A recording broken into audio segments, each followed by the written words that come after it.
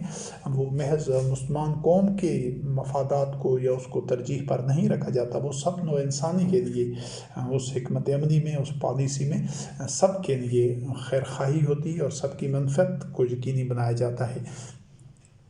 اور جو مومنین جو ہوتے ہیں، جب اللہ رب کریم ان کو اس طرح شورا کے ذریعے اپنے معاملات چلاتے ہیں، تو اگر ان کو کوئی سرکش لوگ ہوتے ہیں، جو مفسدین ہوتے ہیں، جو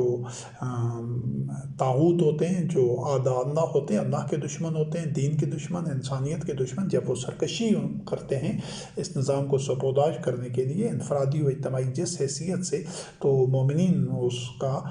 رد کرتے ہیں، اس کا توڑ کرتے ہیں، اور ان کی اس جو ریشہ دوانیاں ہیں، سرکشی ہے، بغاوت ہے، اس کو مومنین کچلتے ہیں، لیکن زیادتی نہیں کرتے، وہ اس حد تک بدلہ لیتے ہیں جس حد تک زیادتی کی گئی ہوتی ہے۔ وہ بدلہ لینے میں بھی مومنین کبھی حدود فراموش نہیں ہوتے، وہ ہمیشہ اللہ وحدہ لا شریک کی حدود کو مد نظر رکھتے ہیں، اور عدل اور قسط کے ساتھ معاملات کرتے ہیں۔ سورۃ انفال کی آیت نمبر 5 سے لے کر 8 تک ہیں، کما اخرجک ربک من بیتک بالحق وان فریقا من المؤمنین لکارہون یجادلون فی الحق بعد ما تبین کانما یساقون الی الموت وهم ينظرون واذ یعدکم اللہ احدی الطائفتین انها لکم وتودون ان غیر ذات الشوکۃ تکون لکم ویرید اللہ ان یحق الحق بکلماتہ ویقطع دابر الکافرین لیحق الحق ویبطل الباطل ولو کرہ المجرمون۔ ان آیات میں اللہ وحدہ لا شریک نے انسانوں کی نفسیات اور مومنوں کے حوالے سے خاص طور پر کہ انسان نفسیاتی طور پر سہولت پسند ہے، تو لیکن اللہ وحدہ لا شریک حق کو حق اور باطل کو باطل کر کے نکھار کے واضح طور پر ایک فیصلہ کر دیتا ہے۔ اس وجہ سے نبی کریم علیہ السلام رحمۃ للعالمین خاتم النبیین جب میدان جنگ میں اترنے کا ایک فیصلہ کرتے تھے تاکہ اس میں ابتدا کے مراحل سے گزر کر جو حق کا حق ہونا اور باطل کا باطل ہونا ثابت ہو جائے، تو بعض مومنین کے اوپر یہ ناگوار گزرتا تھا، کیونکہ یہ اس میں ایک مشکلات ہوتی ہیں، کٹھن مراحل ہوتے ہیں، اپنے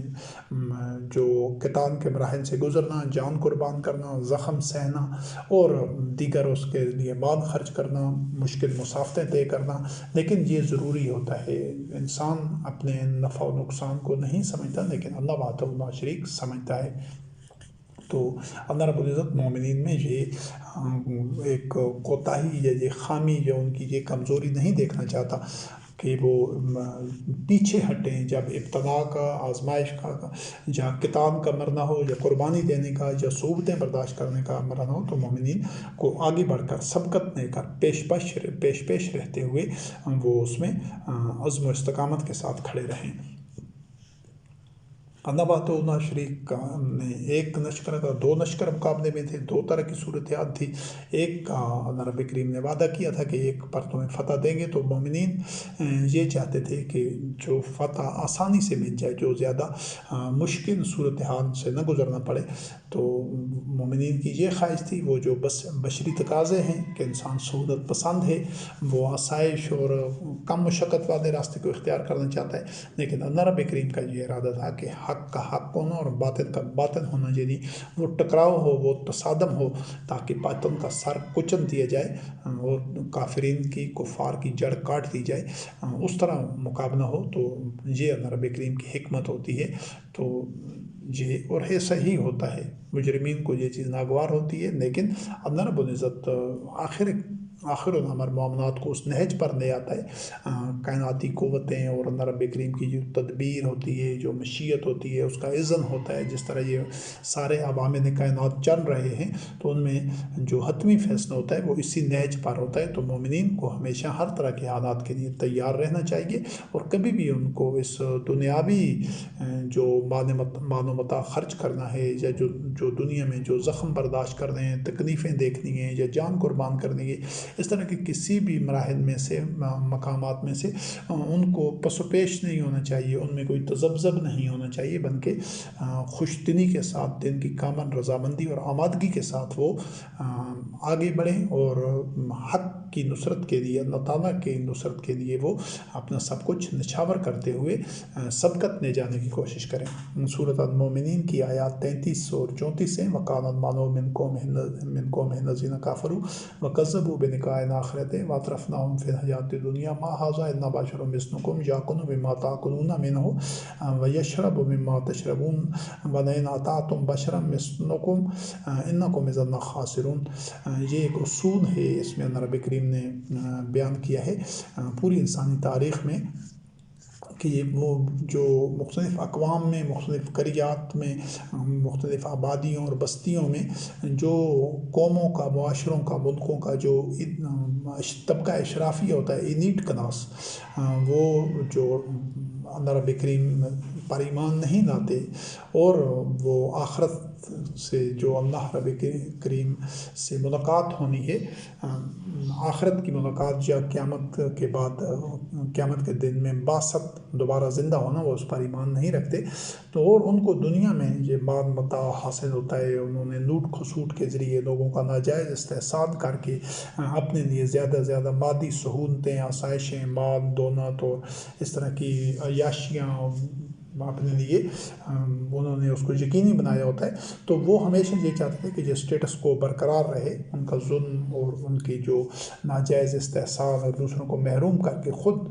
مزے اڑانا کا یہ جو سلسلہ یہ چلتا رہے، جبکہ وہی کا جو پیغام اور دعوت اور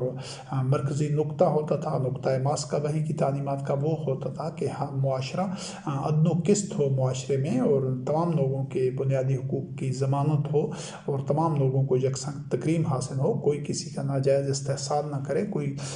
کسی کو دبا کر محکوم بنا کر جب مجبور محض رکھتے ہوئے یا بے بس رکھتے ہوئے ان پر جبر کرتے ہوئے ان کو جکڑ کر نہ رکھے، یعنی کوئی آدمیوں کے رب الہ اور معبود نہ بن سکے۔ تو اس چیز کو یقینی بنانا ہوتا تھا، لہٰذا وہ جو طبقہ اشرافیہ ہوتا تھا، مترفین، جس کو آج کل کے اصطلاح میں سرمایہ دار، زرپرست، مالدار لوگ کہا جاتا ہے، قارون، یہ جو قارون کی ایک نظریاتی اولاد ہوتے ہیں جو زیادہ سے زیادہ اپنے لیے مال، دولت اور آسائشیں جمع کرتے رہتے ہیں، دوسروں کو محروم رکھتے ہوئے وہ اسراف و تبذیر کرتے ہیں، مال دولت کا بے جا خرچ کرتے ہیں، ضائع کرتے ہیں، تو وہ ہمیشہ سے انبیاء اور رسول علیہ السلام کی دعوت کے مخالف ہوتے تھے، اور وہ یہی اعتراض کرتے تھے کہ یہ تو ہماری طرح کا ایک بشر ہے، تو ہماری طرح کھاتا ہے، ہماری طرح پیتا ہے، اور اگر ہم اس کی اطاعت کریں گے تو ہم بڑے گھاٹے میں ہوں گے۔ اصل میں تو وہ چونکہ اعتراض وہ اس وجہ سے کرتے تھے کہ وہ اس عدل و قسط پر مبنی نظام کی طرف آنا نہیں چاہتے تھے، جس میں ان کی لوٹ کھسوٹ کے اور ان کے ناجائز استحصال کے مواقع ختم ہو جاتے تھے۔ تو وہ اس طرح کا اعتراض کرتے تھے کہ یہ تو بشر ہے، ہم نے تو بشر کی بات نہیں ماننی، اور اس لیے صرف کسی ایک نبی یا رسول علیہ السلام کے ساتھ ایسا نہیں ہوتا تھا، تقریباً تمام ادوار میں تمام انبیاء اور رسول علیہ السلام کے ساتھ اسی طرح کا معاملہ ہوتا رہا ہے۔ سورۃ القمر کی آیت نمبر 23 اور 24 ہے، کذبت ثمود بالنذر فقالوا ابشرا منا واحدا نتبعہ انا اذا لفی ضلال وسعر، کہ انہوں نے بھی جھٹلا دیا جو ان کو آگاہ کرنے والے انبیاء اور رسول علیہ السلام تھے، تو انہوں نے کہا کہ کیا ہم ایک بشر کا اتباع کریں، اور اگر ہم نے ایسا کیا تو ہم تو پھر گمراہی میں ہوں گے۔ اسی طرح یہ سورۃ آل عمران کی آیت نمبر 4 ہے، اس میں جو کوشان رب کریم نے بیان کیا ہے، وَلْتَكُن مِّنكُمْ أُمَّةٌ يَدْعُونَ إِلَى الْخَيْرِ وَيَأْمُرُونَ بِالْمَعْرُوفِ وَيَنْهَوْنَ عَنِ الْمُنكَرِ وَأُولَٰئِكَ هُمُ الْمُفْلِحُونَ۔ یہ وہ لوگ ہوتے ہیں کہ تم میں ایک ایسی امت ہونی چاہیے جو کہ خیر کی طرف دعوت دے اور لوگوں کو معروف کے مطابق امر کرے، یعنی قرآن کریم ہی معروف ہے، اور اس کی جو آیات بینات ہیں، جو احکامات ہیں، جو قرآن کریم میں مذکور ہیں، وہ سب معروف ہے، لوگ اس سے آگاہ ہوتے ہیں، متعارف ہوتے ہیں، تعارف ہو چکا ہوتا ہے قرآن کریم کی آیات کی صورت میں کہ یہ بھی اللہ کا حکم ہے، یہ بھی اللہ کا حکم ہے۔ وَيَنْهَوْنَ عَنِ الْمُنكَرِ، منکر ایسے تمام چیزیں جن سے روکا گیا ہے، جو معاشرے میں معروف نہیں ہیں، معروف کی ضد ہیں، وہ بھی قرآن کریم کی آیات میں ہیں۔ تو یہ قرآن کریم کی آیات کے مطابق جو معاشرے کو تشکیل دینے والے لوگ ہوتے ہیں، چلانے والے لوگ ہوتے ہیں، وہی آمرون بالعرف ہوتے ہیں، اور نہی سے منع کرنے والے، منکر سے منع کرنے والے ہوتے ہیں، وہی لوگ فلاح پانے والے ہوتے ہیں۔ ایک تو عوام الناس ہوتے ہیں جو مختلف معاملات زندگی، کوئی تجارت میں، کاروبار میں، کوئی اور زراعت میں، اور دیگر معاشرے کی طرح طرح کی ذمہ داریاں اور افعال سب چلا رہے ہوتے ہیں۔ تو ایک وہ لوگ ہوتے ہیں جو اس معاشرے کے پورے سٹرکچر کو وحی کے مطابق چلاتے ہیں، اور لوگوں کو اللہ رب کریم کی حدود کی پامانی سے روکنے کے لیے ایک قوت اور ایک فورس کے طور پر کام کرتے ہیں۔ یہ انہی لوگوں کا تذکرہ ہے۔ یہ محض وہ ایک دعوت و تبلیغ کی بات نہیں ہے کہ بس لوگوں کو بات کہہ دی اور وہ اس پر عمل درآمد کرنے کی ان کے پاس طاقت اور صلاحیت ہی نہ ہو، تو وہ ایک محض کھوکھلے پند و نصائح نہیں ہوتے۔ اس چیز کا دین میں تصور نہیں ہے۔ دین کا نظام قوت کے ساتھ، کیونکہ اللہ رب کریم نے کتاب کے ساتھ حدید، لوہا نازل کرنے کا ذکر ہے، میزان نازل کرنے کا ذکر ہے قرآن کریم میں، تاکہ لوگوں میں عدل و قسط ہو اور قوت ہو، تاکہ وہ ظلم کو اور فساد کو اور شر کو قوت کے ذریعے روک سکیں اور اس کو کچل سکیں۔ تو یہ مفہوم ہے امر بالمعروف اور نہی عن المنکر کا، یعنی معاشرے میں جو ظلم اور فساد اور سرکشی کو اور جو تخریب ہے اس کو روکنے کے لیے جو لوگ مامور ہوتے ہیں، جو لوگ اپنی ذمہ داریاں پوری کر رہے ہوتے ہیں، وہی امر بالمعروف اور نہی عن المنکر کا فریضہ ادا کر رہے ہوتے ہیں۔ باقی تمام جو مومنین ہوتے ہیں انہوں نے ان کا ساتھ دینا ہوتا ہے، ان کے ساتھ تعاون کرنا ہوتا ہے، تاکہ پورا معاشرہ اللہ وحدہ لا شریک کی آیات کا، قرآن کریم کا اتباع کر رہا ہو۔ اور اس سلسلے میں سورۃ البقرہ کی آیت نمبر 273 ہے، للفقراء الذین احصروا فی سبیل اللہ لا یستطیعون ضربا فی الارض یحسبهم الجاہل اغنیاء من التعفف تعرفهم بسیماہم لا یسألون الناس الحافا وما تنفقوا من خیر فإن اللہ بہ علیم۔ تو اس عہد میں، جس عہد میں قرآن کریم نازل ہو رہا تھا، تو ایسے ضرورت مند لوگ بھی تھے جو زمین میں چل پھر نہیں سکتے تھے، یعنی وہ معیشت کے لیے، روزگار کے لیے، کسب معاش کے لیے سفر نہیں کر سکتے تھے، وہ اللہ کے راستے میں رکے ہوئے تھے، تو وہ ان کے لیے بھی ہے۔ اور دوسرے لوگ سمجھتے تھے کہ یہ تو ان کو کوئی ضرورت نہیں ہے، عام لوگ دیکھنے سے غنی ہیں، یعنی ان کی ضروریات پوری ہو رہی ہیں، کیونکہ وہ لوگوں سے نپٹ کر یا لوگوں سے منت سماجت کر کے لوگوں سے مدد یا اعانت یا مال کی تمنا نہیں کرتے تھے، مال دولت کی۔ تو جبکہ اللہ رب کریم نے فرمایا کہ ایسے لوگوں کو ان پر تم خرچ کرو، یعنی نظام ان لوگوں پر خرچ کرے، تو یہ ان کے لیے بہتر ہے، اور اللہ رب کریم کو ہر چیز کا علم ہے۔ اس آیت سے یہ ایک رہنمائی ملتی ہے کہ جو لوگ یہی وہ امر بالمعروف و نہی عن المنکر کے فریضے پر ہوں گے، جو لوگ یہ حکومتی اہلکار ہوں گے، اپنی ذمہ داریاں پوری کر رہے ہوں گے، تو ان کے جو ان کا کل وقتی طور پر وہ کوئی معاش کا ان کا کوئی اور ذریعہ نہیں ہوگا، ان کی ساری توانائیاں، صلاحیتیں، اوقات وہ اقامت دین کے لیے ہوں گے،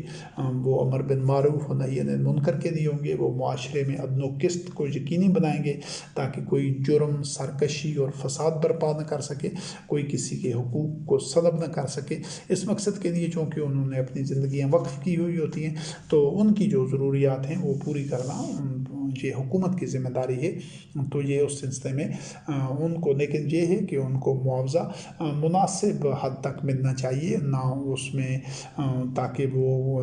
مالی مشکلات کا شکار بھی نہ رہیں، اور اتنا بھی زیادہ نہ ہو کہ وہ اسراف و تبذیر کے مواقع ان کے پاس ہوں، بلکہ اعتدال کے ساتھ ان کی ضروریات تاکہ سفید پوشی کے ساتھ اور متوسط انداز سے پوری ہوتی رہیں۔ یہ حکومت کی ذمہ داری ہے کہ وہ جو بیت المال ہے، جو خزانہ ہے، جو حکومت کے پاس تمام مومنین جو انفاق فی سبیل اللہ کے مد میں اور صدقات اور اس طرح کے معاملات کے دین کی جو مالی طور پر جو نصرت کرتے ہیں مال و دولت کے ذریعے، اس حاصل شدہ مال میں سے ان جو عاملین ہیں، اس حکومتی عمال ہیں، ان پر بھی ان کے وظائف اور ان کی ضروریات اسی رقموں سے پوری ہوں گی۔ اور سورۃ النساء کی آیت نمبر 58 ہے، ان اللہ یامرکم ان تؤدوا الامانات الی اہلها واذا حکمتم بین الناس ان تحکموا بالعدل۔ یہ آیت رہنمائی فراہم کرتی ہے تمام جو مناصب ہیں، تمام عہدے ہیں، تمام ذمہ داریاں ہیں جو ایک مومن معاشرے میں، جو معاشرہ استخلاف فی الارض ان کو اللہ رب کریم نے دیا ہوتا ہے، دین کا تمکن ہوتا ہے، اللہ رب کریم نے ان کو ائمہ بنایا ہوتا ہے، زمین کا وارث بنایا ہوتا ہے، تو اس میں تمام ذمہ داریاں، جو تمام عہدے ہیں، مناصب ہیں، جہاں جہاں بھی چاہے کسی کا وہ ایک مشورہ دے کر ووٹ کے ذریعے کسی کا انتخاب کرنا ہو، کسی عہدیدار کا یا امام المتقین کا، تو اس کے لیے، یا اولِ الامر میں سے کسی کا انتخاب کرنا ہو، یا کوئی تعیناتی کرنی ہو، سب کے لیے ایک ہی اصول ہے اس آیت میں کہ یہ جو ایک طرح کی امانت ہوتی ہے، یہ جو تاکہ ووٹ ڈالنا یا چناؤ کرنا یا اپنی رائے دینا کسی بھی معاملے میں، یا کوئی شہادت دینا، یہ تمام کے تمام اس امانت کے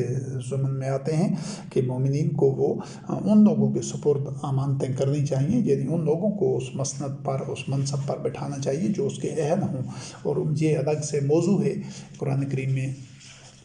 کہ اولِ الامر کی یا امام کی اہلیت کے سلسلے میں، یا دیگر جو ذمہ داریاں اور مسعود ہوتے ہیں، جو عہدیدار ہوتے ہیں، ان کی اہلیت کے حوالے سے جو معیار مقرر ہوتا ہے اس نظام میں، اس معیار پر جو پورا اتریں، صرف انہی لوگوں کو وہ ذمہ داریاں سونپی جاتی ہیں۔ اگر یہ ذمہ داریاں نااہل لوگوں کو سونپی جائیں تو پھر وہ قومیں اور معاشرے اور وہ سارا سسٹم بتدریج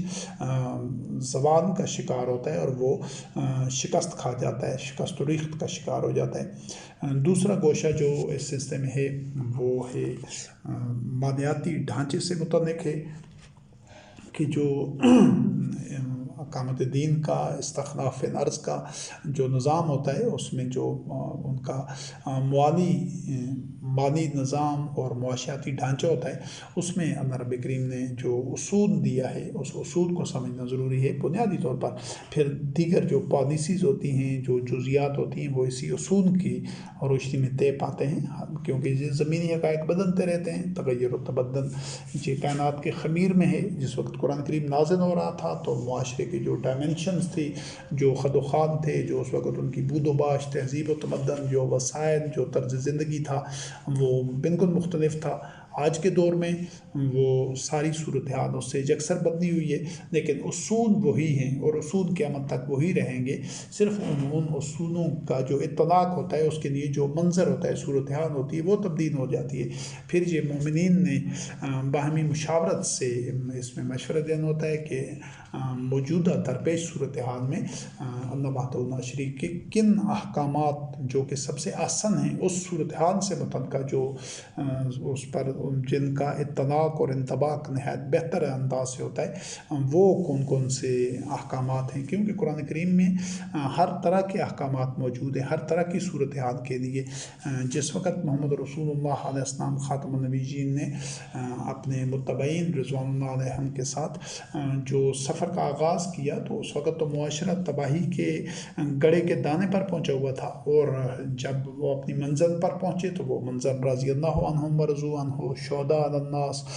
خیر امتاً، راشدون، مومنون حقا اور اعظم درجات کے مناصب پر وہ کاروان پہنچ گیا تھا۔ تو اس سارے سفر میں، یعنی ظلمات سے نور تک کے سفر پر جو سبیل اللہ پر طے ہوا تھا، اس میں کئی اتار چڑھاؤ، کئی مراحل، کئی طرح کی صورتحال، طرح طرح کی کشمکش، طرح طرح کے بدلتے حالات آئے۔ تو ہر طرح کی صورتحال کے لیے اللہ رب کریم کے احکامات اور حدود و قیود موجود ہیں، رہنمائی موجود ہے قرآن کریم میں، لیکن اس میں جو اس کو سمجھنا ہے راسخون فی العلم نے مشاورت کے ذریعے کہ کس طرح کے حالات میں ہم نے اللہ رب کریم کے کس حکم پر عمل کرنا سب سے احسن ہے اور سب سے اس میں مماثلت ہے، کس طرح منطبق ہوتے ہیں وہ احکامات موجودہ صورتحال میں۔ تو اس میں جو دولت کے تقسیم کے سلسلے میں، جو مالی امور اور معاملات ہیں، جو معاشی سسٹم کسی مملکت کا، کسی معاشرے کا ہونا چاہیے، جو ایمان پر مبنی جو معاشرہ ہو، تو اس سلسلے میں سورۃ الحشر کی آیت نمبر 7 ہے۔ اس میں اللہ رب کریم نے فرمایا ما افاء اللہ علی رسولہ من اہل القری فللہ وللرسول ولذی القربی والیتامی والمساکین وابن السبیل کی لا یکون دونۃ بین الاغنیاء منکم وما آتاکم الرسول فخذوہ وما نہاکم عنہ فانتہوا واتقوا اللہ ان اللہ شدید العقاب۔ اس ایک آیت کی روح کو اگر سمجھ لیا جائے تو مومنین، مسلمین کبھی بھی مالی معاملات میں کسی غلط فہمی کا شکار نہیں ہوں گے، ابہام میں نہیں ہوں گے کہ انہوں نے کتنا خرچ کرنا ہے، کتنا کمانا ہے، اور کہاں کہاں یا کس طرح خرچ کرنا ہے۔ وہ سب کے لیے ایک اصول ان کو مل جاتا ہے کہ ان کا یہ مالی معاملات میں رویہ اور نفسیات اور کردار کیا ہونا چاہیے۔ تو اللہ رب کریم نے، چونکہ اس وقت قرآن کریم نازل ہو رہا تھا، محمد رسول اللہ علیہ السلام خاتم النبیین رحمت للعالمین کے قلب اطہر پر، اب چونکہ قیامت تک کسی اور نبی نے تو نہیں آنا، لیکن وہ جو سٹرکچر ہے، وہ ڈھانچہ ہے، وہ قیامت تک چلنا تھا اور چلنا چاہیے۔ لیکن یہ جب ہم اپنے سامنے عصر حاضر میں دیکھتے ہیں زمینی حقائق کی روشنی میں، تو ایسا وہ ڈھانچہ اور سٹرکچر نہیں ہے جس کی بنیاد قرآن کریم پر ہو، لیکن یہ قائم ہونا ضروری ہے۔ اس کے بغیر یہ انسانیت کی جو مجدار میں آئی ہوئی نیا ہے، یہ جو کشتی ہچکولے کھا رہی ہے، طوفانوں کی زد میں ہے، تلاطم خیز موجوں کے رحم و کرم پر ہے، تو اس کو غرق ہونے سے اور تباہ ہونے سے بچانے کے لیے آخر کار الٹیمیٹلی انسان کو وحی کا اتباع کرنا ہوگا۔ اگر وہ وحی کا اتباع نہیں کرتے، اسی طرح معاشرے تشکیل نہیں دیتے جس طرح تمام انبیاء اور رسول علیہ السلام نے ایک اجتماعی معاشرتی سٹرکچر، ایک ڈھانچہ، ایک میکانزم اور ایک مشینری اور ایک سیٹ اپ بنایا تھا، اس طرح اگر نہیں بنایا جاتا تو اور کوئی شارٹ کٹ، کوئی اور حل ہی نہیں ہے نوع انسانی کو تباہی سے بچانے کا۔ یہ واحد راستہ ہے۔ اب نوع انسانی اپنے جو ان کی جرائم جرائم ہیں مجموعی طور پر ساری نوع انسانی کے تمام مذاہب کے ماننے والوں کے تمام اقوام کے ہر ایک کے جرم کی نوعیت مختلف ہے، لیکن اس میں سارے نتھڑے ہوئے ہیں انہی ظلمات میں، اسی دن میں۔ جو ترقی یافتہ اقوام ہیں ان کے جرائم کی نوعیت اور ہے، اور جو پسماندہ اقوام ہیں، جو مذہبی معاشرے ہیں خاص طور پر، ان کے جرائم کی نوعیت اور ہے۔ تو بہرحال ہیں اس میں سب ایک ہی تھیلی کے چٹے بٹے ہیں۔ ان سب کو جس تباہی کے دہانے پر یہ پہنچ چکے ہیں، بالکل اسی طرح جس طرح قرآن کریم کے نازل ہونے کے عہد میں عرب جو تہذیب و تمدن تھا، جو عرب کے لوگ تھے، وہ آگ کے گھڑے کے کنارے پر پہنچے ہوئے تھے، تو آج بھی ساری نوع انسانی، چاہے وہ اقوام جدید ہوں، ترقی یافتہ اقوام ہوں یا پسماندہ اقوام، تمام کے تمام جو اقوام ہیں، معاشرے ہیں، ممالک ہیں، وہ تباہی کے گڑھے کے کنارے پر پہنچے ہوئے۔ تو ان کو اس تباہی کے گڑھے میں گرنے سے بچانے کا ایک ہی راستہ ہے کہ وہ قرآن کریم کا اتباع کریں، وحی کا اتباع کریں، اور اسی طرح معاشرہ تشکیل دیں جس طرح انبیاء اور رسول علیہ السلام وحی کی بنیادوں پر مختلف ادوار میں تشکیل دیتے آئے ہیں۔ تو ایسے معاشرے میں جو مالی معاملات ہیں وہ بڑی بنیادی اہمیت رکھتے ہیں، کیونکہ آج کل جتنا بھی دنیا میں شر، فساد اور فتنہ اور جرائم اور جتنے یہ ایک طرح کا ناجائز استحصال ہو رہا ہے، اس میں بنیادی محرکات یہی مال و دولت ہے اور شبہ نفس ہے، وہ خود غرضی ہے کہ جس کے تحت ہر آدمی اس کوشش میں ہے کہ وہ اپنے لیے زیادہ سے زیادہ سمیٹ لیں۔ تو جو دین اللہ میں ہے، اللہ رب کریم کا دین ہے، اسلام ہے، اس میں اس کا کوئی تصور ہی نہیں ہے۔ یہ جو وارثون الکتاب ہیں، مسلمان اپنے آپ کو مسلمان کہتے ہیں، یہ خود سب سے زیادہ گمراہی میں اور اس جہالت میں مبتلا ہیں کہ وہ 2.5% زکوٰۃ دے دی، اور پھر اس کے بعد جتنے وہ کروڑوں اربوں پتی بنتے جائیں، جتنے وہ بڑے قارون بن جائیں، تو وہ ان کو اس باطن مروجہ مذہب نے یہ کہا ہے کہ وہ ان کے لیے جائز ہے، حلال ہے۔ دین میں ایسا کوئی تصور نہیں ہے، اور نہ ہی دین میں یہ 2.5% زکوٰۃ دینے کا کوئی تصور ہے۔ تو اس کے لیے دین نے، اللہ رب کریم نے قرآن کریم میں ایک اصول دے دیا ہے کہ اس اصول کے سلسلے میں یہ سورۃ الحشر کی آیت نمبر 7 ہے، ما افاء اللہ علی رسولہ من اہل القری، جو کچھ اللہ رب کریم نے اپنے رسول کو پہنچا دیا ہے، اس تک پہنچا ہے مال فے، تو وہ بستیوں والوں کے مال سے، یعنی جو طرح کے جو آمدن کی مد میں حکومت کی یا اس سسٹم کی یا وہ سٹرکچر کی جو آمدن ہوتی ہے، وہ معدنیات کی صورت میں ہو سکتی ہے، وہ اور جو اللہ رب کریم نے جو زمین میں رزق کے خزانے رکھے ہیں، وہ آبی وسائل کی صورت میں، زمین کی زرعی زمین کی صورت میں، معدنیات کی صورت میں، وہ تمام سامان رزق اور سامان پیداوار جو اللہ رب کریم نے تمام نوع انسانی کے لیے،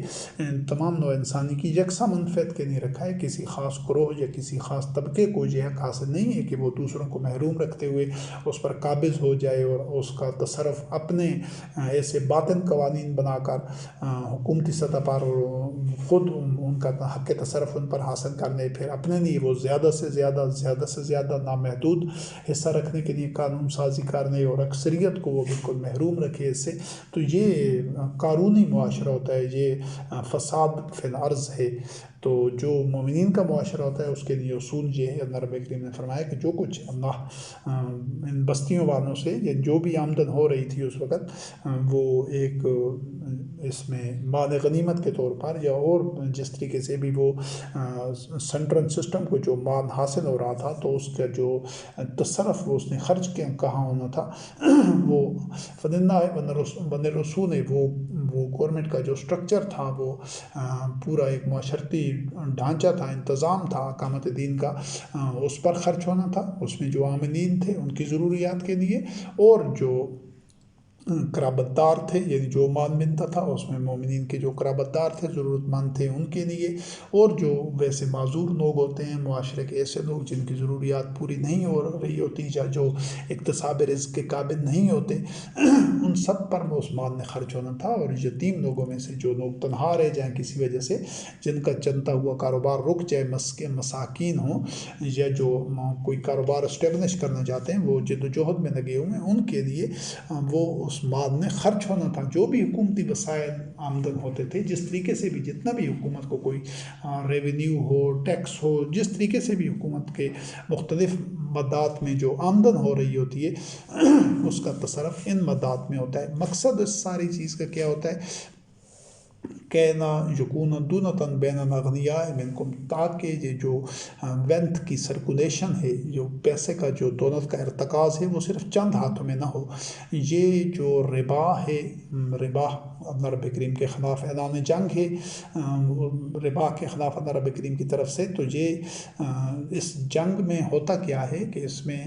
دولت کا ارتکاز ہوتا ہے، دولت چند ہاتھوں میں مرتکز ہو کر رہ جاتی ہے، وہ مترفین بن جاتے ہیں، قارون بن جاتے ہیں، اور ان کو بہت بڑے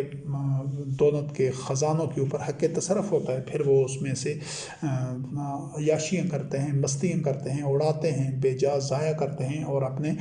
چونچنوں نخروں کے اوپر اپنے دیگر جو عالی شان جو مکانات بناتے ہیں، گاڑیاں ہوتی ہیں، اور اس طرح کی اور جو ان کی نحو و ناب کے اوپر وہ تمام وسائل اور پیسہ کا بڑا حصہ ضائع ہو رہا ہوتا ہے۔ تو اس چیز سے اللہ رب کریم روکتا ہے کہ پیسہ چند ہاتھوں میں مرتکز نہیں ہونا چاہیے۔ ربا میں بھی یہی ہوتا ہے، اور ہر وہ سسٹم جس طرح آج دنیا میں نظام سرمایہ داری ہے، تو چند ہاتھوں میں پوری دنیا کی جو آدھی سے زیادہ دولت ہے وہ صرف 1% لوگوں کے قبضے میں ہے اور تصرف میں ہے۔ تو اس سے بڑا ظلم کیا ہے؟ اور جو باقی ماندہ 99% لوگ ہیں ان کے پاس 50% ہے، اور جو نچلے درجے کے 50% لوگ ہیں پوری دنیا کی مجموعی آبادی میں، اس میں تمام ممالک کے تمام مذاہب، تمام اقوام کے لوگ آ جاتے ہیں۔ جو نچلا سب سے نیچے والا غریب اور بدحال اور پسا اور کچلا ہوا 50% طبقہ ہے، اس کے پاس تو پوری جو عالمی دولت ہے پوری دنیا کا، اس کا ایک حقیر سا معمولی سا حصہ ہے۔ یعنی جو نچلے 50% ہیں ان کے پاس 1-2% دولت ان کو کل دولت میں سے ملتی ہے، اور جو کل مجموعی دولت ہے اس کا جو ٹاپ والے 1% ایلیٹ ہے، مترفین ہیں، اشرافیہ ہے، جو قارون نژاد ہیں، جو قارون کی نظریاتی اولاد ہیں، مترفین کی نظریاتی اولاد ہیں، ان کے پاس آدھے دنیا کی دولت کا 50% کے قریب انہی کے ہاتھوں میں ہے۔ تو یہ دولت کا ارتکاز ہے، یہی جو شیطانی نظام ہے جو بہت سارے جرائم کی جڑ ہے۔ کہ اب اسلامی معاشرے میں یہ جو جرائم جتنے دنیا میں بدحالی ہے اور دیگر جرائم ہیں اور منشیات ہیں اور چوری چکاری اور وارداتیں اور دیگر قتل و غارت اور اضطراب اور بے چینی اور نفسیاتی عوارض اور طرح طرح کے اور دیگر مسائل جو ہیں، وہ بن واسطہ یا بنا واسطہ کسی نہ کسی طور پر اس کی وجوہات میں یہی دولت کی ظالمانہ تقسیم ہے، یہی ارتکاز دولت ہے۔ اب دین اس جو ارتکاز دولت کے حل کے طور پر بہت سارے ٹولز اور بہت سارے اقدامات اور طریقہ کار بتاتا ہے۔ ان کو انفاق فی سبیل اللہ کا نام دیتا ہے، ان کو اللہ کو قرض، یقرض اللہ قرضا حسنا، اللہ کو قرض دینا کہتا ہے، ان کو صدقات کہتا ہے، ان کو نظر کہتا ہے، ان کو زکوٰۃ کا نام دیا جاتا ہے، کہ وہ طرح طرح کے مختلف انداز سے تاکہ مومنین وہ اپنے پاس پیسہ سمیٹنے کے شوہ نفس سے، اس کیفیت سے نکلنے کے جامع مانا معدد ہو، کہ اپنے پاس زیادہ سے زیادہ پیسہ ہو۔ وہ اس نفسیات کو کی جڑ کاٹنا چاہتا ہے اللہ رب کریم۔ تو اب موجودہ مذہب میں یہ ہے کہ ایک بندہ ہے کہ وہ 2.5% زکوٰۃ اگر دے بھی دیتا ہے، لیکن وہ پھر بھی بنیا نہ رہے، اور اسی طرح اسراف و تبذیر کر رہا ہے، اور اس کو یہ باطل مذہب نے کہہ دیا ہے کہ اب اس کا یہ جو 100 میں سے 2.5% اس نے دے دیا ہے، تو یہ جو 97% ہے اس کے لیے حلال ہے، جائز ہے، جبکہ یہ باطل تصور ہے۔ تو جب تک یہ نفسیات ختم نہیں ہوتی شوہ نفس کی، شوہ نفس وہ کیفیت ہوتی ہے جس میں تھوڑا سا پانی ہو، گرمی کا موسم ہو اور بہت سارے پیاسے لوگ ہوں، تو وہ اس پانی کے لیے چھینا چھپٹی کر رہے ہوں، اور ہر کوئی چاہتا ہو کہ میں اپنی پیاس بجھا لوں، دوسرے کے لیے پانی بچے یا نہ بچے، دوسرے کو ملتا ہے نہیں ملتا، مجھے اس کی پرواہ نہیں ہے۔ یہ جو نفسیات ہیں اس کو شوہ نفس کہا جاتا ہے۔ مومنین کبھی شوہ نفس میں مبتلا نہیں ہو سکتے۔ جو یہ قارون کی نظریاتی اولاد ہوتے ہیں، وہ قارون نژاد، وہ شوہ نفس میں مبتلا ہوتے ہیں، اور آج آپ دیکھتے ہیں کہ پوری دنیا کی بھاری اکثریت بلا امتیاز رنگ و نسل و مذہب و ملت تمام نو انسانی انا ماشاء اللہ وہ شوہ نفس میں مبتلا ہیں. اسی وجہ سے جو دنیا میں سارا شر فساد مبتلا اور پیدا ہو چکا ہے، جبکہ مومنین اس کے برعکس ایک تو ارتکاز دونت نہیں کرتے، اور دوسرا یہ ہے کہ وہ شوہ نفس کی بجائے وہ ایثار کے جذبے سے سرشار ہوتے ہیں. ایثار کیا ہے؟ ایثار یہ ہے کہ خود قدر تنگی میں رہ کر دوسرے مومن بھائیوں کو تنگی سے نکالنا، ان پر خرچ کرنا، ان کو وجہ نوارزات نہ دے دینا، ان پر خرچ کرنا تاکہ ان کی ضرورتیں نہ رکی رہیں، خود تھوڑی سی گرانی اور تنگی اور مشکل بھی برداشت کر لینا. یہ دو رویے ایک دوسرے کی ضد ہیں. جس طرح ایک نور ہے، دوسرے ظلمات ہیں. یہ جو ایثار ہے یہ نور ہے، اور جو شوہ نفس ہے وہ ظلمات ہے. تو دین میں یہ اصول ہے. اب ہر مومن اس اصول کا اپنے اوپر اطلاق کر کے دیکھے کہ کیا وہ زیادہ سے زیادہ دولت سمیٹنا نہیں چاہتا. ہر انسان یہ خود اپنے تجزیہ اور احتساب خود کر سکتا ہے، تو اس کو پتہ چل جائے گا کہ میں جو مومنین کی صف میں ہوں یا میں مترفین اور قارون نجادوں کی صف میں ہوں. تو اور اس میں جو اصول ہے تقسیم کا، رب کریم نے فرمایا کہ وہ مقصد اور جو رہنما اصول تو دے دیا گیا ہے کہ وہ دولت چند ہاتھوں میں مرتکز نہیں ہونی چاہیے. اور پھر اس کو تقسیم کس طرح کرنا ہے، اس سٹرکچر نے، اس نظام نے، کہ جو کچھ بھی اس نظام کی طرف سے مل جائے اس کو مومنین دے دیں، اور جس حد سے زیادہ وہ نظام روک دے کہ نہیں اس حد کو کراس نہیں کرنا، اس سے آگے نہیں بڑھنا، تو مومنین کو رک جانا چاہیے اور اللہ کا تقوی اختیار کرنا چاہیے. جو ایسا نہیں کرتا تو اللہ رب کریم اللہ رب العزت کی پکڑ سخت ہے. اور سورۃ فاطر کی آیت نمبر 10 ہے، من کان یرید العزت فللہ العزت جمیعا علیہ یصعد کلمۃ الطیب والعمل الصالح یرفعہ والذین یمکرون السیئات لہم عذاب شدید ومکر اولئک ھو الجبور. کہ جو بھی بندہ عزت کا طالب ہے تو عزت تو اللہ کے لیے ہے، اور ساری کی ساری، اور کلمہ طیبہ اسی کی طرف بلند ہوتا ہے، اور عمل صالح بھی. اور جو لوگ بری چالیں چلتے ہیں، وہ ریشہ دوانیاں کرتے ہیں، سازشیں کرتے ہیں، ان کے لیے عذاب شدید ہے. اور ان کا جو چالیں ہیں، مکر ہیں، وہ کامیاب ہونے والی نہیں، وہ ثمرآور ہونے والی نہیں ہیں، بلکہ وہ تباہ و برباد ہو جاتی ہیں. تو یہ جو اللہ رب کریم کے لیے عزت ہے، ساری کی ساری، جو بھی عزت چاہتا ہے تو وہ اللہ رب کریم کے. تو یہ دنیا میں اس کا عملی مظہر یہ ہوتا ہے کہ وہ جو اس چیز پر یقین رکھتے ہیں کہ عزت اور ذلت اللہ کے ہاتھ میں ہے، اور اللہ کی مشیت کے مطابق اور اس کے عزت کے مطابق ملتی ہے، تو ان کو چاہیے ہوتا ہے کہ وہ ایمان لائیں، تقوی اختیار کریں، اور وہ جو اقامت دین کا جو نظام ہوتا ہے، جو سٹرکچر ہوتا ہے، اس کو سپورٹ کریں. اس کی اس کو جو تمام اس کی پالیسیز ہیں، جو اقدامات ہیں، جو قواعد و ضوابط اور رہنما اصول اور طریقہ کار وہ وضع کر رہے ہوتے ہیں، جو امر طے کر رہے ہوتے ہیں، جو عرف طے کر رہے ہوتے ہیں، اور جو اللہ کی آیات کے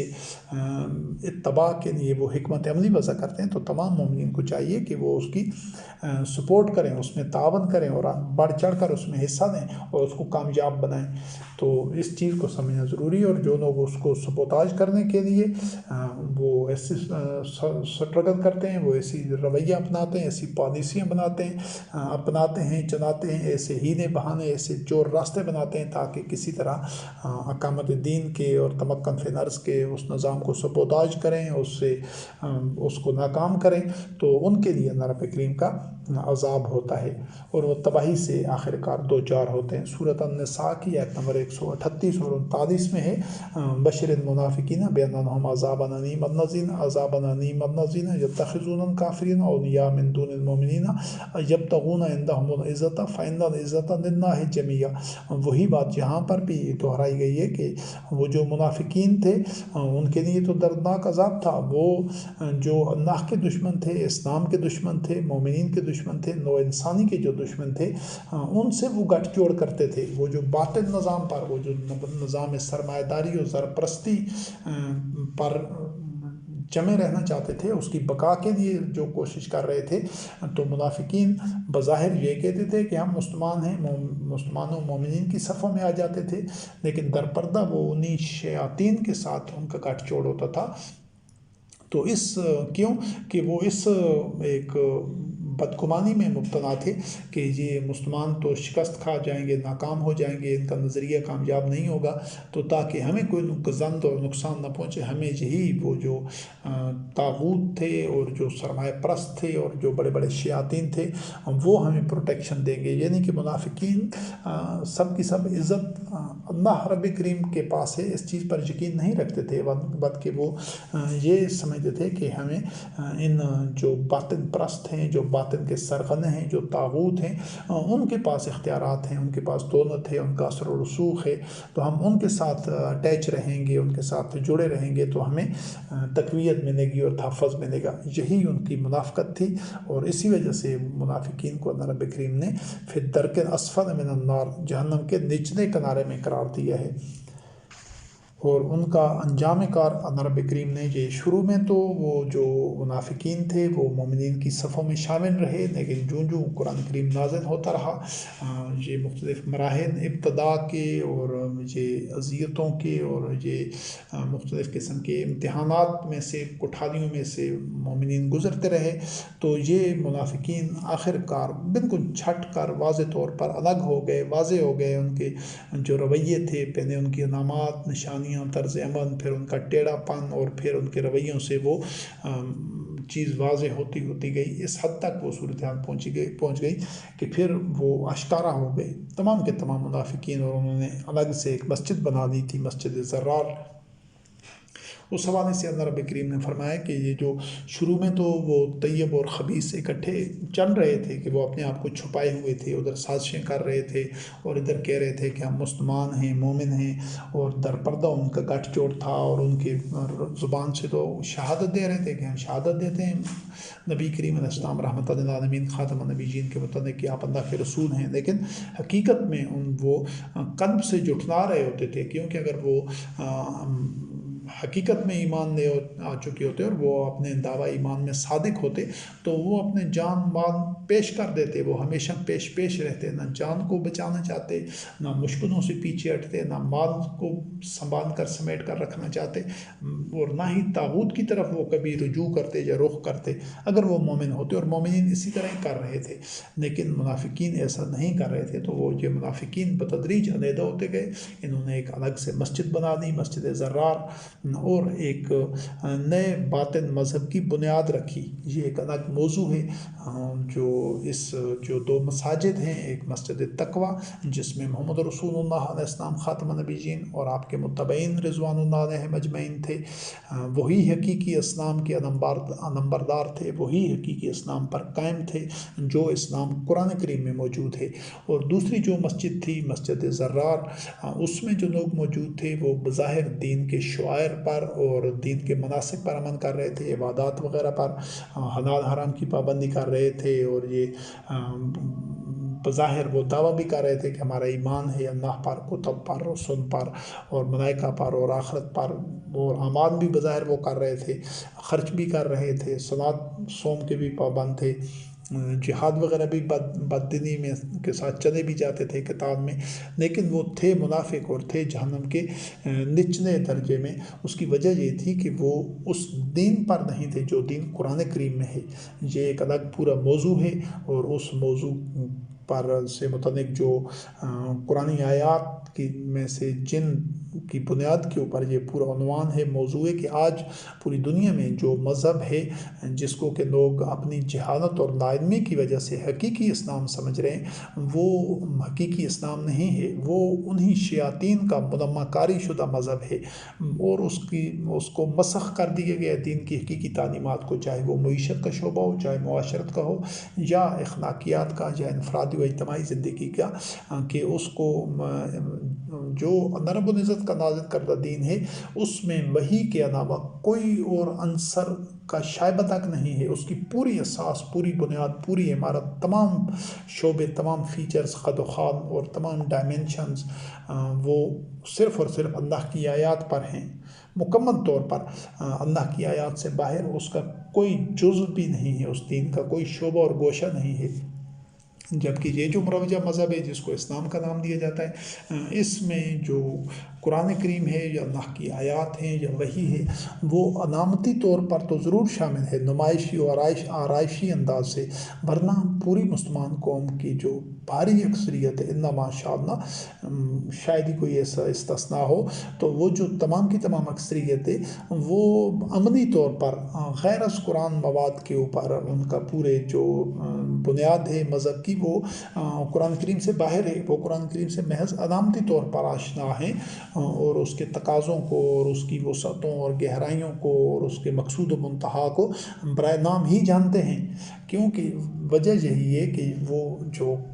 قرآن کریم کی بنیاد پر جو دین تھا، جو محمد رسول اللہ علیہ السلام خاتم النبیین اور آپ کے متبعین رضوان اللہ علیہ ہم نے جس کی بنیاد رکھی تھی، وہ صرف اور صرف قرآن کریم میں موجود ہے۔ تو یہ جو مذہب ہے یہ انہیں شیاطین کا، منافقین کا بنایا گیا ہے، جو محمد رسول اللہ علیہ السلام کی وفات کے بعد، موت کے بعد بتدریج معاشرے میں اس کو متعارف کرایا گیا، رائج کیا گیا اور اپنایا گیا، اور حقیقی جو دین ہے جو قرآن کریم میں ہے وہ لوگوں کی نظروں سے اوجھل ہوتا گیا، اور اب صدیوں سے جو مسلمان ہیں وہ اسی دین کے جو شیاطین کا بنایا ہوا ہے اسی کے اتنے خوگر اور عادی ہو چکے ہیں کہ وہ یہ عقل و فکر سے کام ہی نہیں لیتے، یہ سوچ بچار ہی نہیں کرتے کہ ہم اس سنت میں، تفرقہ میں، اختلافات میں، بغین بینہم میں، اور کیوں ہیں ہم، کیوں مستضعفین ہیں، کیوں عباد الطاغوت ہیں، کیوں نہ دنیا کے ہیں نہ آخرت کے ہیں، اور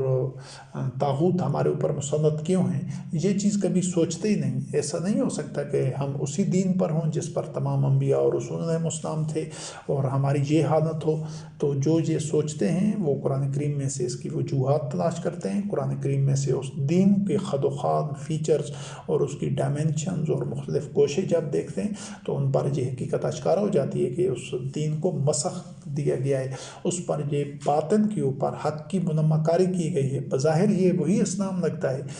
جو کہ محمد رسول اللہ علیہ السلام خاتم النبیین کے قلب اطہر پر قرآن کریم کی صورت میں نازل ہوا تھا، اور جس نے وہ عظیم الشان اور وہ لاجواب نتائج دیے تھے، مومنین کے ساتھ اللہ رب کریم کے وعدے پورے ہوئے تھے۔ بظاہر دیکھنے میں یہی لگتا ہے کہ اس میں وہ جو حلال حرام ہے، جو عبادات ہیں، جو مناسک ہیں، شعائر ہیں، ان میں سے بہت ساری چیزوں سے یہی ایک دھوکہ کھاتا ہے آدمی کہ یہ تو وہی دین ہے، لیکن یہ کوئی نہیں سوچتا کہ اس کے نتائج کیوں نہیں مل رہے وہی جو محمد رسول اللہ علیہ السلام خاتم النبیین اور آپ کے متبعین رضوان اللہ علیہم کو ملے تھے۔ جو لوگ یہ سوچتے ہیں، عقل و فکر، شعور، بصیرت سے کام لیتے ہیں، اللہ کی آیات میں تفکر کرتے ہیں، تو ان کو یہ حقیقت اشکارا ہو جاتی ہے کہ یہ مذہب شیاطین کا گھڑا ہوا ہے۔ اس کا الگ سے ایک پورا موضوع ہے، اس موضوع کے اوپر جب آڈیو ریکارڈنگ آئے گی تو وہ اس میں تمام ان آیات کو سامنے رکھا جائے گا جو پوری انسانی تاریخ میں یہ جرم ہوتا آ رہا ہے، اور یہ جرم محمد رسول اللہ علیہ السلام خاتم النبیین کی زندگی میں بھی اس کی بنیاد رکھ دی گئی تھی مسجد زرار کی صورت میں، اور یہ شیاطین یہی کر رہے تھے، لیکن یہ اللہ رب کریم کی مشیت ہے، اس کا قانون ہے کہ وہ جبر کے ذریعے کسی کو مسلمان نہیں رکھنا چاہتا۔ وہ جو شیاطین کی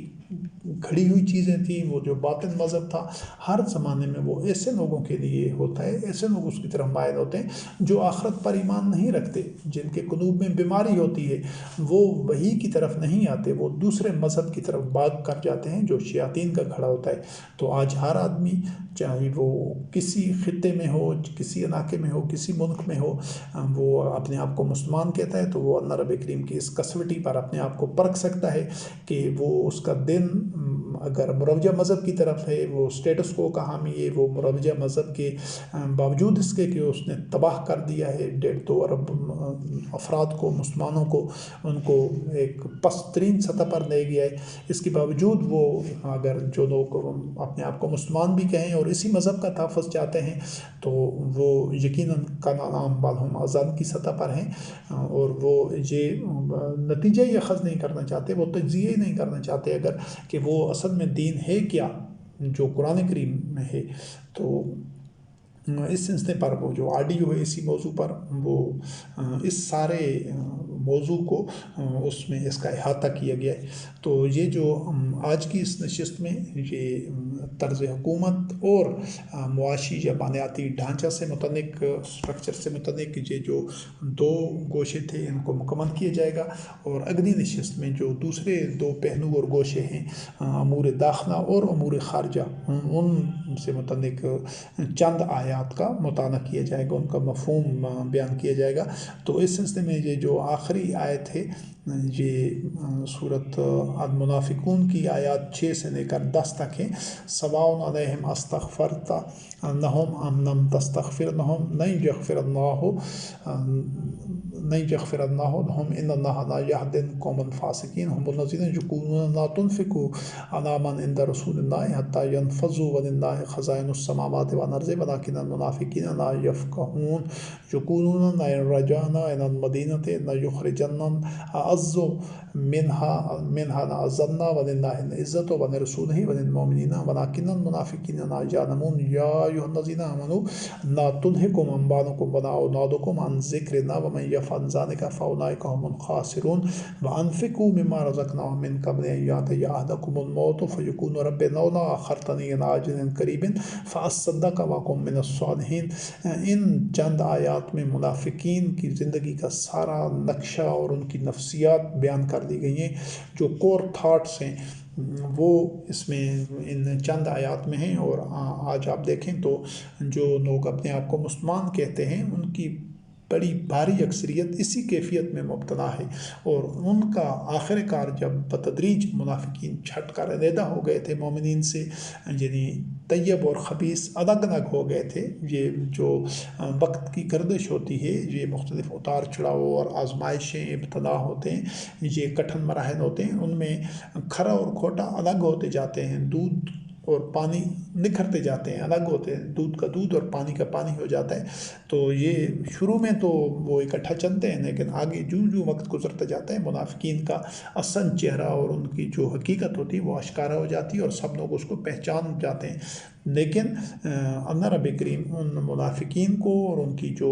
ریشہ دوانی ہوتی ہیں، ان کی کارستانی ہوتی ہیں، ان کا جو فیبرک اور تانا بانا ہوتا ہے، جو کچھ وہ گھڑ رہے ہوتے ہیں، پھیلا رہے ہوتے ہیں، جس پر عمل کر رہے ہوتے ہیں، اس کو بھی زور کے ساتھ یا قوت کے ساتھ ختم نہیں کرتا اللہ رب کریم، جبر کے ساتھ نہیں۔ ایسا نہیں کہ محمد رسول اللہ علیہ السلام خاتم النبیین کو کہا گیا ہو کہ ان سب منافقین کو قتل کر دو۔ جب بالکل نکھر کر، علیحدہ ہو کر، اشکارا ہو کر منافقین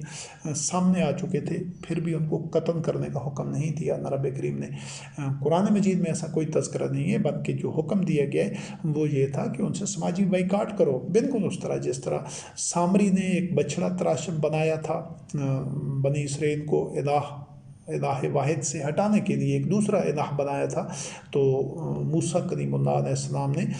سامری کو قتل نہیں کیا، بلکہ اس کے ساتھ سماجی بائیکاٹ کیا اور اس سے ناتعلقی ظاہر کر دی، لیکن اس کو زندہ رکھا، کیونکہ اس بنیاد پر قتل نہیں کیا جا سکتا۔ قتل کرنے کے جو وجوہات ہیں دین میں، جو اس کے جواز ہیں، وہ مختلف ہیں۔ اگر کوئی آدمی دین چھوڑ دیتا ہے، مرتد ہو جاتا ہے، تو اس کو اس بنیاد پر قتل نہیں کیا جا سکتا، چاہے کوئی منافق ہو، چاہے کوئی کافر ہو جائے۔ تو جس طرح کافر کو قتل نہیں کیا جا سکتا، اس طرح منافق کو بھی، لیکن ہیں دونوں جہنمی، بلکہ جو منافق ہوتا ہے وہ جہنم کے نچلے کھڑے میں ہوتا ہے۔ تو اس میں اللہ رب کریم نے فرمایا کہ یہ تمہارے لیے برابر ہے کہ تم ان کے لیے مغفرت طلب کرو یا نہ کرو۔ اللہ رب کریم ان کی مغفرت کبھی بھی نہیں کرے گا۔ کیوں؟ کہ اللہ رب کریم فاسقین کو ہدایت دیتا ہی نہیں ہے۔ مغفرت اس کی ہوتی ہے جو ہدایت یافتہ ہوتے ہیں، جبکہ منافقین چونکہ فاسقین تھے، ہدایت پر نہیں تھے، تو ان کی مغفرت نہیں ہو سکتی تھی۔ اگر مومنین چاہتے بھی تو، محمد رسول اللہ علیہ السلام چاہتے بھی تو نہیں ہو سکتا تھا۔ اب تو محمد رسول اللہ علیہ السلام خاتم النبیین چاہ ہی نہیں سکتے۔ جو اللہ کا دشمن ہے اس کے لیے نرم گوشہ کبھی بھی کوئی بھی نبی اور رسول علیہ السلام نہیں رکھ سکتے تھے۔ جب آشکارا ہو جاتا تھا کہ یہ لوگ اللہ کے دشمن ہیں، تو پھر ان سے برات اختیار کرتے تھے، ان کے لیے نرم گوشہ یا ہمدردی یا اس طرح کے ولایت کے تعلقات ان سے نہیں رکھ سکتے تھے، ان کے لیے مغفرت طلب نہیں کر سکتے تھے۔ یہی معاملہ ہمارے دادا ابراہیم خلیل اللہ علیہ السلام کے ساتھ بھی ہوا۔ جب انہوں نے دیکھ لیا، واضح ہو گیا، آشکارا ہو چکا کہ ان کا باپ جو ہے وہ اللہ کا دشمن ہے، تو پھر اس کے لیے ابراہیم خلیل اللہ علیہ السلام ہمارے دادا کا موقف بھی یہی تھا، اور محمد رسول اللہ علیہ السلام خاتم النبیین کو بھی جب واضح طور پر اللہ رب کریم کا حکم آ گیا منافقین سے متعلق، تو پھر اس کے بعد محمد رسول اللہ علیہ السلام خاتم النبیین نے بھی ان کے لیے کوئی نرم گوشہ نہیں رکھا۔ اور مومن قیامت تک کبھی منافقین یا کفار کے لیے جب وہ آشکارا ہو کر نکھر کر کھل کر سامنے آ جائیں کہ وہ اللہ کے دشمن ہیں، اسلام کے دشمن ہیں، مومنین کے دشمن ہیں، انسانیت کے دشمن ہیں، تو وہ کبھی بھی مومن ان کے لیے ولایت کا تعلق ان کے ساتھ نہیں رکھ سکتا، ان کے لیے کوئی نرم گوشہ، ہمدردی یا اس طرح کے جذبات اس کے لیے نہیں رکھ سکتا۔ تو وہ کیونکہ وہ فاسقین ہوتے ہیں، اور ان کا رویہ کیا تھا، جو یہ آیات جس وجہ سے یہاں درج کی گئی ہیں، تو وہ کہتے تھے کہ جو بھی رسول اللہ علیہ السلام کے ساتھ ہیں ان پر خرچ نہ کرو تاکہ یہ لوگ بکھر جائیں۔ یہ جو منافقین تھے، اس میں جو اس دور میں جو ایک عرب کا تہذیب و تمدن اور جو معاشرت تھی، اس میں جو یہود تھے ان کے پاس ارتکاز دولت تھا،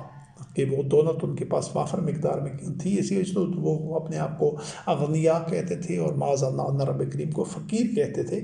کہ جو محمد رسول اللہ علیہ السلام خاتم النبیین کے جو ساتھی تھے، عام طور پر انبیاء اور رسول علیہ السلام کا جو ساتھ دینے والے لوگ ہوتے ہیں شروع میں، تو وہ معاشرے کے کچلے ہوئے لوگ ہوتے ہیں، پسے ہوئے لوگ ہوتے ہیں، وہ محروم لوگ ہوتے ہیں جن کا ناجائز استحصال ہو رہا ہوتا ہے باطل معاشرے میں۔ تو جب کہ مخالفین جو ہوتے تھے ہر دور میں وہ مترفین ہوتے تھے، سرمایہ دار ہوتے تھے، تو یہ ٹکراؤ، اور خود جو ابی لہب تھا محمد رسول اللہ علیہ السلام خاتم النبیین کا جو واحد مخالف تھا، جس کا نام لے کر قرآن کریم میں اللہ رب کریم نے بتایا ہے، تو وہ بھی یہی سرمایہ دارانہ نظام کا نمائندہ تھا۔ ما اغنا مالہ وما کسب، کہ جو کچھ اس کا مال اور جو کمائی تھی وہ اس کے کسی کام نہیں آئی۔ تو اس کی ابو لہب کی جو شناخت ہے وہ مالدار ہونے کے حوالے سے قرآن کریم میں موجود ہے۔ تو یہ منافقین بھی اسی ایک سازش اور ایک چالوں میں لگے ہوئے تھے کہ ان لوگوں کو، جو لوگ یہ نیا نظام تشکیل پا رہا ہے محمد رسول اللہ علیہ السلام خاتم النبیین علیہ السلام اور آپ کے متبعین کا، تو اس پر خرچ نہ کرو ان کو، تاکہ وہ اس غربت و افلاس میں مبتلا رہیں اور لوگ ان کا ساتھ چھوڑ دیں مالی مشکلات کی وجہ سے۔ تو اللہ رب کریم نے فرمایا کہ یہ جتنے بھی زمین و آسمان کے خزانے، یہ تو سب اللہ کی قبضہ قدرت میں، اس کے اختیار میں، وہ جس کو چاہے وہ اپنے حکمت کے ساتھ اور اپنے علم اور قدرت کے ساتھ اس کو مالا مال کر دے۔ لیکن یہ کہ منافقین کو اس کی سمجھ نہیں ہے، اور پھر آخر آگے چل کر اللہ رب کریم نے مومنین کو اس میں مالی معاملات میں بھی اللہ رب کریم نے ان کو غنی کر دیا، اور ان کے پاس وہ فراوانی تھی اللہ کی نعمتوں کی، دولت کی۔ اور وہ جو منافقین تھے وہ کہہ رہے تھے کہ اگر ہم جب واپس مدینہ میں جائیں گے تو وہاں پر جو صاحبان عزت ہیں وہ دوسرے لوگوں کو وہاں سے نکال دیں گے، یعنی وہ اسی زوم میں تھے کہ ہم برتر ہیں، ہم سپیریئر ہیں، ہم نے مہاجرین کو اس میں ایک ان کے ساتھ ان کی نصرت کی ہے، ان کو یہ تقویت دی ہے دین کو، تو وہ اس زام میں تھے کہ یہ عزت ان کی ہماری وجہ سے ہے، اور وہ خود ان کی اپنی ساز باز اور گٹھ جوڑ طاغوت اور شیاطین کے ساتھ تھی جو اللہ کے دشمن تھے۔ تو اللہ رب کریم نے فرمایا کہ عزت تو اللہ کے لیے ہے سب کی سب، اور اس کے رسول علیہ السلام کے لیے اور مومنین کے لیے، لیکن ولکن المنافقین لا یعلمون، لیکن منافقین کو اس حقیقت کا علم ہی نہیں ہے۔ اور آخرکار پھر منافقین ذلیل و رسوا ہوئے، اور وہ جو مشرکین تھے، کفار تھے، ان کی بھی وہ جو قوت تھی وہ پاش ہو گئی، اور ان کا وہ جو تہذیب و تمدن تھا، وہ جو باطن پر مبنی نظام تھا، وہ چاہے منافقین تھے، یہود تھے، نصارہ تھے، کفار تھے، مشرکین تھے، سب اپنے منطقی انجام تک پہنچے کہ باطن کا انجام ہمیشہ وہی ہوتا ہے۔ تو اللہ رب کریم نے فرمایا کہ مومنین اور ہمیشہ کے لیے یہ جو مالیاتی اور معاشی ڈھانچہ ہے، یا بیت المال یا مالی امور ہیں، اس کے لیے اللہ رب کریم نے فرمایا کہ یا ایھا الذین آمنوا لا تلھکم اموالکم واولادکم عن ذکر اللہ، کہ اے ایمان والوں تمہارے مال، اولاد اور یہ تمام جو مادی نسبتیں ہیں، رشتے ہیں، اور یہ جو پسندیدہ چیزیں ہیں، مکانات ہیں، اور سونا چاندی ہے، اور دیگر چیزیں ہیں، اموال ہیں ہر طرح کے، اور عزیز و اقارب ہیں، تو یہ تمہیں اللہ کے ذکر سے غافل نہ کریں۔ یعنی ایسا نہیں ہے کہ تم ان میں منہمک ہو کر، ان کو محبوب رکھ کر تم اللہ رب کریم کی اطاعت سے محروم رہ جاؤ، یا تم ان کی محبت میں اتنے جکڑے گئے ہو کہ تم یہ مال دولت خرچ نہ کرو یا عزیز و اقارب کو نہ چھوڑ سکو، اگر چھوڑنا دین کا تقاضا ہو تو اگر جو کوئی ایسا کرے گا تو وہ گھاٹے میں رہے گا، اور تم خرچ کرو جو کچھ رب نے تمہیں رزق دیا ہے، اس سے پہلے کہ تم میں سے کسی پر موت آ جائے۔ اور پھر اس وقت جب وہ حقیقت دیکھے گا تو وہ کہے گا کہ اللہ تم نے مجھے کچھ وقت کے لیے اور مہلت کیوں نہیں دی تاکہ میں وہ اپنے دعوی ایمان کی تصدیق کرتا اور صالحین میں سے ہو جاتا۔ دعوی ایمان کی جو تصدیق ہے وہ عمل سے ہوتی ہے، جب انسان مال خرچ کرتا ہے، دیگر اذیتیں برداشت کرتا ہے، اور ضرورت پڑے تو اللہ وحدہ لا شریک کی نصرت کے لیے اپنی جان تک قربان کر دیتا ہے۔ تو یہی لوگ ہوتے ہیں جو صادق ہوتے ہیں، جو اپنے دعوی ایمان کو سچ ثابت کرنے والے ہوتے ہیں۔ یہ جو کاذبین ہوتے ہیں، منافقین، وہ زبان سے تو دعویٰ کرتے ہیں کہ ہم اپنا جان و مال اللہ کو بیچ چکے ہیں، اور وہ بظاہر عبادات پر کاربند ہوتے ہیں، شعائر پر، لیکن عملی طور پر وہ کاذبین جھوٹے کیوں ہوتے ہیں کہ وہ اپنے دعوی ایمان کی عمل کے ذریعے تصدیق نہیں کر رہے ہوتے۔ تو یہ دو گوشے جو استخلاف فی الارض تمکن دین سے متعلق تھے، کہ ان کا گورنمنٹل سٹرکچر کس طرح ہوگا، اور ان کی جو مالی معاملات ہیں، معاشی ڈھانچہ ہے، اس کے خد و خان کیا ہوں گے۔ آج کی اس نشست کو یہاں پر مکمل کرتے ہیں، اور انشاءاللہ اگلی نشست میں اس کی جو دوسرے دو گوشے ہیں کہ مومنین کے داخلہ امور کیا ہوں گے اور خارجہ امور کس طرح ہوں گے، ان کے لیے جو رہنما اصول ہیں چند آیات میں ان کو بیان کیا جائے گا۔ والسلام علی من اتبع الہدی۔